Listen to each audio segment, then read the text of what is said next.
Hey Techies, welcome to Purna's Tech Talk. So Tamil இலக்கணம் 5 parts முடிச்சிட்டோம். So Tamil இலக்கியம் part 1 start ஆகுது. ஸோ இது வந்துட்டு very important and repeated questions மட்டும் நான் தனியாக செப்பரேட் பண்ணி எடுத்து வந்திருக்கேன். ஸோ ஃபர்ஸ்ட் ஒன், திருக்குறளை இயற்றியவர் யார்?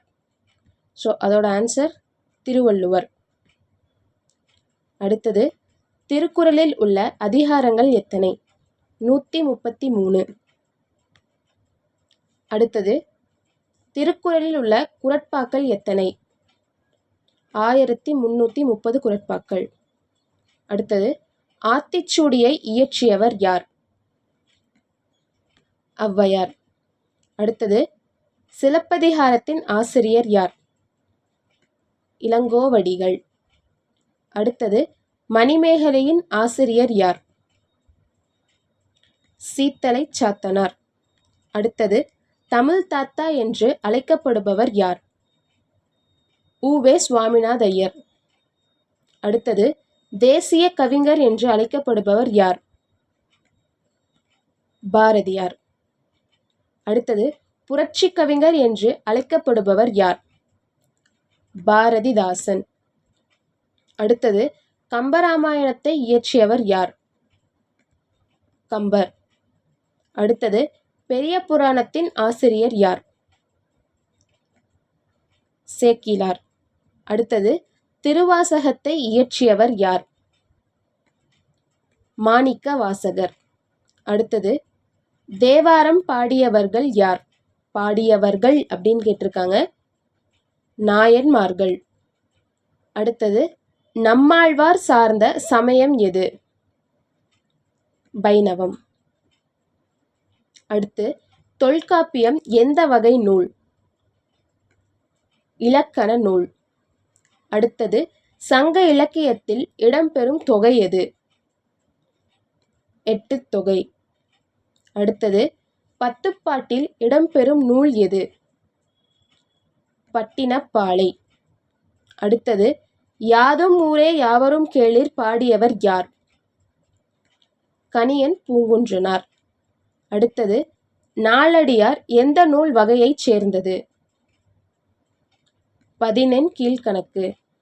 அடுத்தது, இன்னா 40 ஆசிரியர் யார்? பூதஞ்சேந்தனார். அடுத்தது, இனியவை 40 ஆசிரியர் யார்? மதுரை தமிழாசிரியர் மகனார் பூதஞ்சேந்தனார். இன்னா 40 ஆசிரியர் பூதஞ்சேந்தனார், இனியவை 40 ஆசிரியரும் பூதஞ்சேந்தனார் தான். மதுரை தமிழாசிரியர் மகனார் அப்படின்னாலும் பூதஞ்சேந்தனார் அப்படின்னாலும் இருவரும் ஒருத்தர் தான்.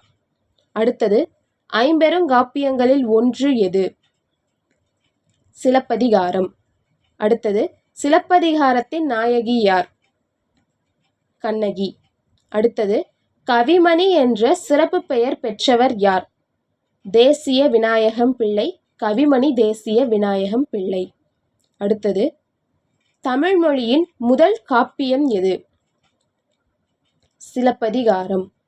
அடுத்தது, சீவக சிந்தாமணி நூலை இயற்றியவர் யார்? திருத்தக்க தேவர். அடுத்தது, வளையாபதி எந்த வகை நூல்? ஐம்பெருங்காப்பியம். அடுத்தது, குண்டலகேசி எந்த வகையைச் சேர்ந்தது? ஐம்பெருங்காப்பியம். அடுத்தது, குறிஞ்சிப்பாட்டு இடம்பெறும் தொகுப்பு எது? பத்துப்பாட்டு. அடுத்தது, முல்லைப்பாட்டு இடம்பெறும் தொகுப்பு எது? பத்துப்பாட்டு. நெடுநல் வாடை பாடியவர் யார்? நக்கீரர். மலைப்படுகடாம் எந்த தொகுப்பில் இடம்பெறுகிறது? பத்துப்பாட்டு. குறுந்தொகை பாடல்கள் எத்தனை?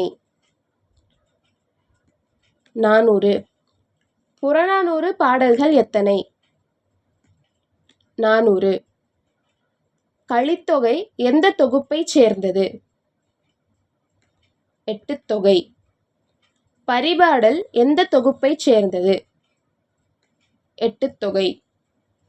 அடுத்தது, பதிற்றுப்பத்து எந்த தொகுப்பைச் சேர்ந்தது? 8 தொகை. அடுத்தது, திருமுருகாற்றுப்படை இடம்பெறும் தொகுப்பு எது? 10 பாட்டு. அடுத்தது பெருநராற்றுப்படை இடம்பெறும் தொகுப்பு எது? 10 பாட்டு. அடுத்தது சிறுபானாற்றுப்படை இடம்பெறும் தொகுப்பு எது? 10 பாட்டு. அடுத்தது பெரும்பானாற்றுப்படை இடம்பெறும் தொகுப்பு எது? 10 பாட்டு. அடுத்து மதுரை காஞ்சி பாடியவர் யார்? மாங்குடி மருதனார். அடுத்து பட்டினப்பாலை பாடியவர் யார்? கடியலூர் உருத்திரங்கண்ணனார். அடுத்து முல்லைப்பாட்டு பாடியவர் யார்? நப்பூதனார். திருமுருகாற்றுப்படை பாடியவர் யார்? நக்கீரர். நாலடியார் எத்தனை பாடல்களை கொண்டது? 400 பாடல்களை கொண்டது. திரிகடுகம் எந்த நூல் வகையைச் சேர்ந்தது? 14 கீழ்க்கணக்கு. ஏலாதி எந்த நூல் வகையைச் சேர்ந்தது? 14 கீழ்க்கணக்கு. இந்நிலை எந்த நூல் வகையைச் சேர்ந்தது? 14 கீழ்க்கணக்கு. முதுமொழி காஞ்சி எந்த நூல் வகையைச் சேர்ந்தது? 14 கீழ்க்கணக்கு. ஸோ இதோட பார்ட் 1 முடிஞ்சிருச்சு. ரெகுலராக ரிவைஸ் பண்ணுங்கள், கான்செப்டை ஸ்ட்ராங்காக மெயின்டைன் பண்ணுங்கள். நெக்ஸ்ட் பார்ட் ஃப்ரைடே ஈவினிங் 7க்கு வருது. Stay consistent and see you in next video.